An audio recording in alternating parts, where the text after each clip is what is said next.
Fala pessoal, tem uma relação no futebol que é nítida que houve um ponto de ruptura. Depois da Copa do Mundo de 2018, a relação entre Neymar e Casagrande passou a ganhar um tom cada vez mais duro e pessoal no debate público. As críticas que já existiam no campo esportivo ficaram mais frequentes, mais incisivas e, para muitos torcedores, mais carregadas. Foi também nesse período que Neymar se posicionou politicamente e declarou apoio a Jair Bolsonaro. Do outro lado, Casagrande sempre teve uma trajetória pública ligada à esquerda e é apoiador declarado de Luiz Inácio Lula da Silva. Essa diferença ideológica acabou ampliando a percepção de que o embate entre os dois ultrapassava as 4 linhas. Casagrande passou a criticar não apenas o desempenho técnico de Neymar em campo, mas também seu comportamento, postura e influência como ídolo. Para parte do público, trata-se de análise firme e coerente com o papel de comentarista. Para outra parte, o tom se tornou excessivamente duro, como se houvesse um componente político alimentando essa rivalidade. O fato é que no Brasil, futebol e política frequentemente se cruzam. Quando um dos maiores jogadores da geração assume um lado político e um dos comentaristas mais influentes está no lado oposto, o debate naturalmente se intensifica. E aí fica uma reflexão inevitável. Será que o nível e a frequência das críticas seriam os mesmos se Neymar tivesse declarado apoio ao PT e a Lula? Ou o debate teria seguido apenas pelo campo esportivo? A minha primeira crítica foi sobre o comportamento. Eu falei que o Neymar era isso que ele está sendo hoje, em 2018. Ele estava começando ali a mostrar sinais de uma certa soberba, de se comportando como um cara mimado, lá em 2018. Eu falei no programa Redação, lá do Sport TV, que eu estava um dia, que, pô, o Neymar é mimado, quase o mundo caiu. Parecia que eu tinha ofendido o Neymar. Até num programa de mesa redonda que estava o pai dele, o pai dele também estava revoltado. Eu falei, gente, você sabe o que é mimado? Mimado não é uma ofensa. Mimado é uma característica da personalidade da pessoa que não assume seus compromissos e recorre aos pais. É só olhar o dicionário. Foi isso que eu falei. O mimado não era uma ofensa. Era que eu estava vendo que ele não assumia a responsabilidade, ele estava ficando com um comportamento estranho para um atleta, e hoje está no auge, né? Essa questão do comportamento dele, desconectado com a realidade, está no auge. O último jogo com o Flamengo foi a maior prova disso. Na parte técnica, ele sempre foi um grande jogador, muito acima da média. Só que ele não é mais, há uns 4 anos. Não é mais. Teve muitas contusões, não se tratou direito. Ele teve uma lesão de ligamento cruzado. 2 meses depois ele estava num cruzeiro que ele mesmo organizou, de muleta e tudo mais. Eu fiz essa cirurgia e sei que o pós-operatório é muito importante, a recuperação é muito importante. Ele teve outras fraturas de pé, ele teve várias extensões musculares. Então, cara, e ele é um cara que ele sempre apostou na técnica dele. Ele sempre apostou que a técnica dele superaria qualquer deficiência física que ele tem. Só que o futebol mudou. Até, sei lá, 4 anos atrás, se ele tivesse bem, se ele tivesse 70% bem fisicamente, mas com a técnica dele, ele jogaria. Hoje não. Hoje é intenso. Intensidade. Você olha as entrevistas coletivas dos treinadores, eles só falam em intensidade. Ancelotti. Só vou convocar jogador que tiver 100% fisicamente e tenha intensidade de jogo. Jorge Jesus não inscreveu o Neymar no Campeonato Árabe, porque o que ele falou? O Neymar não acompanha o ritmo dos outros jogadores. No futebol árabe. No futebol árabe, no time dele. Então é isso. Hoje você vê o Neymar em campo, é fácil roubar a bola dele, ele não tem velocidade para dar o contra-ataque, ele não tem explosão para o drible, ele não se movimenta pouco, e aí não dá para jogar. Aí eu fico assim, as pessoas, né? Eu participo de programa, as pessoas ainda, pô, eu convocaria o Neymar. Gente, o Neymar não está conseguindo jogar no Campeonato Brasileiro. Como que você convocaria o Neymar? Hoje, é absurdo, na minha opinião, dizer hoje que os caras convocariam o Neymar. Eles falam que convocam o Neymar pela imaginação deles que o Neymar possa vir a acontecer. Aquele Neymar de 2016, 17, 18, de 20 até. Mas não é assim. Quando você vai fazer uma análise, você me perguntou agora, que você levaria o Neymar? Você me pergunta, você levaria o Neymar? Pergunto, você levaria o Neymar? Eu não levaria pelo que eu estou vendo agora. Eu não posso falar que eu levo pelo que eu imagino que ele possa se recuperar. Não, a análise tem que ser concreta, real em cima daquilo que você está vendo, não aquilo que você imagina que possa acontecer. Então, o que eu estou vendo de Neymar, eu não levaria para a Copa e ele não está conseguindo nem jogar no Santos. Santos e Flamengo, ele foi péssimo. Então, você imagina Santos e Flamengo, aí vamos passar para a seleção, Brasil e Argentina. Ele jogando daquele jeito, ele não pega na bola. E o Brasil fica com 10 em campo. Hoje, nenhum time pode se dar o luxo de ter um jogador que não tem intensidade. Dá tempo do Neymar se recuperar? Depende dele. Ele não mostra isso. Por isso que o meu debate com as pessoas que falam que levariam é exatamente isso. Eu vejo hoje.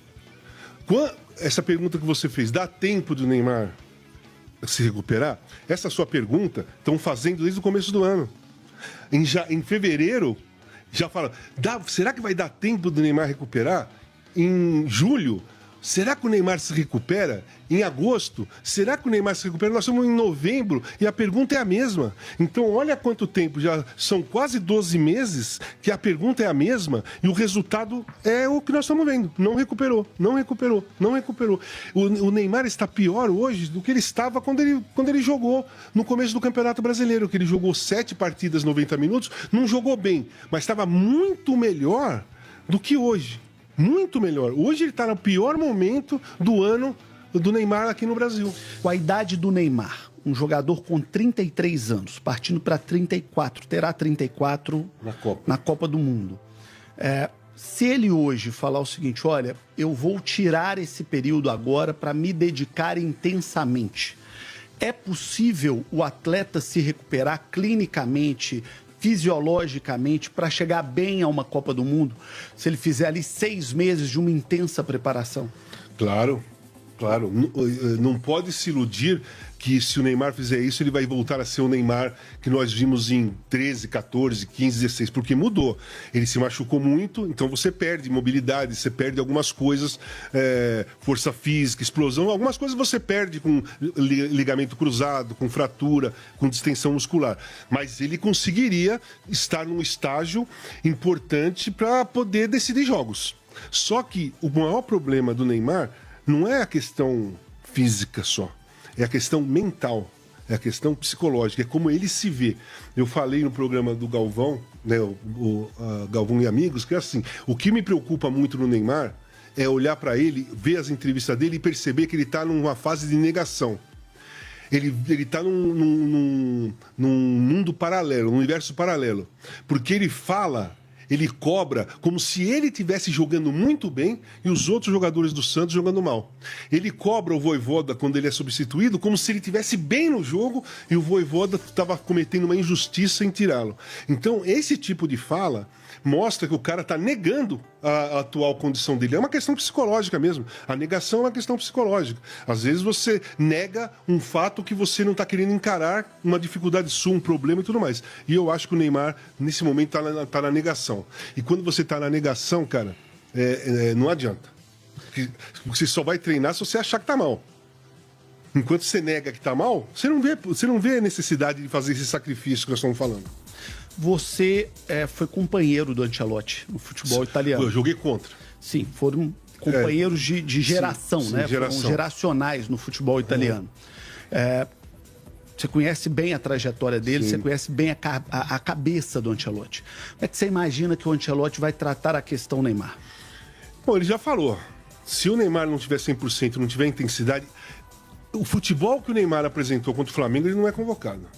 Pelo Ancelotti, não adianta fazer pressão, não adianta uma parte da imprensa que vive junto com o Neymar na negação ficar cobrando, ou uma parte da torcida que vive na mesma negação que o Neymar ficar cobrando, porque o Ancelotti, ele é muito responsável naquilo que ele vai fazer. Tem a mentalidade europeia. Ele vai olhar, isso aí não vai me ajudar, eu não vou colocar. Deixa eu te fazer uma pergunta capciosa. Mas quando ele não convoca o Neymar, ele não dobra a pressão em cima dele? O mundo do futebol não vira e fala o seguinte, cara, você não convocou o Neymar, que é o maior jogador dessa geração do futebol brasileiro. Agora você tem que ganhar de todo jeito. Ele não aumenta a pressão e a cobrança em cima dele?